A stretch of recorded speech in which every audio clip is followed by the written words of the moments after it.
Well, on behalf of the American Baptist Churches of Nebraska, I send you greetings, for it is on their behalf that I have this brief opportunity to share with you some of the things that are going on in our region. Elijah is one of my favorite prophets in the Old Testament, and when we find him in 1 Kings 19, he is hiding in a cave next to Mount Horeb. And God shows up and he asks him, "Elijah, what are you doing here?" Because, see, Elijah should not be hiding in a cave. Elijah has a calling. Elijah has a purpose. But yet, he is afraid. And so he is hiding. So it's an indictment that God asks him, "What are you doing here, Elijah?" He says, "Come out of your cave, Elijah. Go out on the face of this dangerous mountain, because this is where God is about to pass by." And we know how the story goes. There's a wind, and then there's a fire, and then there's an earthquake. And God is not in any of those things. God had been in those things in the past. We know how in the wind God spoke everything into being in Genesis, or how he used wind to part the sea to allow Israel to pass by. We know how in fire, he was a pillar of fire at night to guide Israel, and how just weeks earlier he had consumed Elijah's altar. We know in an earthquake that God consumes Dathan and his group because they challenged Moses' authority. But God was not in these things this time. In fact, he had been in all three of these things at the same time on that very place when he gave Moses the law. But God was about to do a new thing. And so, in a silence, in a small whisper, God speaks to Elijah, and he asks him a second time, "What are you doing here, Elijah?" And this time, it's not an indictment. It's an invitation into partnership. And he gives him a new purpose and a new calling, and he reminds him that he is not alone. This passage has shaped me. It has shaped the region of Nebraska for several months now. In fact, it has been longer than that, but we just were not aware of it. A couple of years ago, American Baptist Churches in Nebraska, we decided that we wanted to try some new ways of doing things. And so we invited Glennis LaBar from American Baptist Home Mission Society to share with us the missional church learning experience. 21 churches in the region of Nebraska participated in this, and we have never been the same since. Our region is also currently participating in the Transformed by the Spirit process. We have decided to focus on the following statement: in the Spirit, we will live out our faith in missional partnerships in kingdom-impacting ways, learning together and celebrating our Baptist values and beliefs. Our churches in our region as a whole have been very familiar with a God of wind and a God of fire and a God of earthquake. And until recently, we were completely unprepared for a God who whispers. But now everywhere we look, like Elijah, we have to cover our faces because God is doing some amazing things in Nebraska. First Baptist Church Scotts Bluff is a church in western Nebraska. And yeah, this is left. Left is west. For me.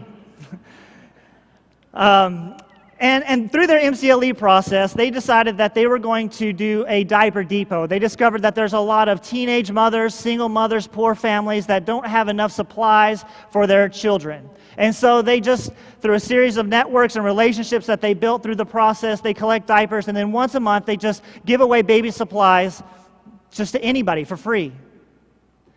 And it's been amazing. This diaper depot will turn a year old next month, and they've given away 40,000 diapers. That's a powerful ministry. But this was just the beginning, because God is doing a new thing in Nebraska. The Diaper Depot introduced him to all kinds of new relationships in the community. They now partner with several food distributors throughout the county, and they created a sort of Meals on Wheels program where they give groceries to people who have need in the Scottsbluff-Gehring area. This homeless population in that town partners with the church, not for resources. The homeless population goes around town and tells the church of other people in that community that have needs and that church needs to go meet them. This church was partnering with the Red Cross. Red Cross decided to find a more central location in Grand Island. I doubt that's central, but they anyway, they were supposed to help with some fire rescue, and so there were some prairie fires last summer. And one of the things that the church is doing is they help 20 families get back on their feet after some prairie fires. Housing, house supplies, furniture, the works. This is a powerful thing going on. And all of these ministries and many more at Scotts Bluff are taking place because the Spirit of God is shaking that place. Gibbon Baptist Church is located in central Nebraska. Gibbon Baptist Church's MCLE project involved working with CSS Farms, which grows all of your tasty Lay's potato chips. Actually, they grow the potatoes. Somebody else makes the chips. But through doing that process, they realized one of the crop years that the potatoes had too high of a sugar content. They were going to just destroy a bunch of potatoes. And they said, wait, don't do that. And so they had the Spudtacular Fiesta, and they gave away 13,000 pounds of potatoes in one day to their county. Yeah, that's good. But that was just the beginning, because God is doing a new thing in Nebraska. They are partnering with all sorts of people in Gibbon. They are partnering with their schools. They are partnering with their library. They partner with other churches. They partner with the region. So much so they wrote a grant to ABCUSA so that they can continue their feeding frenzy, and they feed dozens of families every Wednesday night and provide families who don't go to church anywhere with an Awanas program. These are powerful things going on in Gibbon. They have always been on the front line of adaptive challenges as they continue to partner with their city. First Baptist Church Norfolk is located in northern Nebraska. Their MCLE project involved Brush Up Norfolk 2.0. The goal was to partner with hundreds of people in the community, civic organizations, the city itself, and hardware stores to clean up 7 homes in their town in one day. They painted them, they cleaned the yards, they did everything. It was a wonderful project. They succeeded in one day of doing that. And that is an amazing thing, but if you haven't figured it out yet, that was just the beginning, because God is doing a new thing in Nebraska. The middle school, at this point, the church had gained so much clout with the community that when the middle school noticed that dads weren't spending enough time with their children, they reached out to the church. And they said, what can we do together? And so they created the Dad's Night Out program. And a couple of times since that program began, 300 fathers and their children gather at the middle school to have a festival. It's an amazing event. They've started a Spanish-speaking service, which meets the needs of about 70 people. They've opened their space to outside groups like the high school girls basketball team, a soccer group, a suicide prevention group, a cross festival, which puts on a Christian concert every year for that part of Nebraska. And each of these relationships has presented them with new ways of doing ministry. They are truly being led by the Spirit into missional partnerships in kingdom-impacting ways. God has been in Nebraska as wind and earthquake and fire in the past, and we have to honor the ways that God has done ministry, but God is doing a new thing now.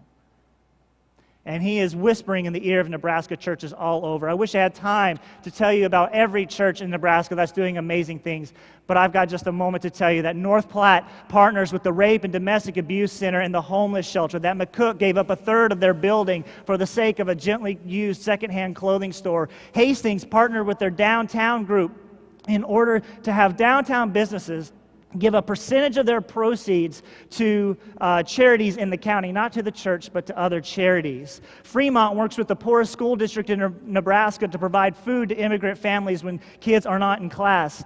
Mason City, a city of only 360 people, had wanted to shut its doors 2 years ago. They hired a bivocational pastor. They average in the 80s, and they're meeting family needs in that town like never before. Moses Merrill Camp and Conference Center, our 563-acre campus, has worked hard at trying to reach out to new groups around the state, so much so that every single weekend between now and January 2014 is booked.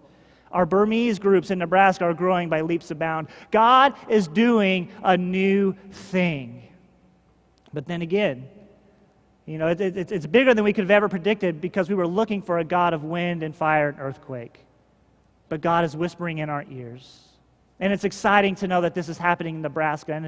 And if you've learned anything during this Mission Summit, you know it's not just Nebraska. God is doing a new thing in ABCUSA, and we are grateful for that.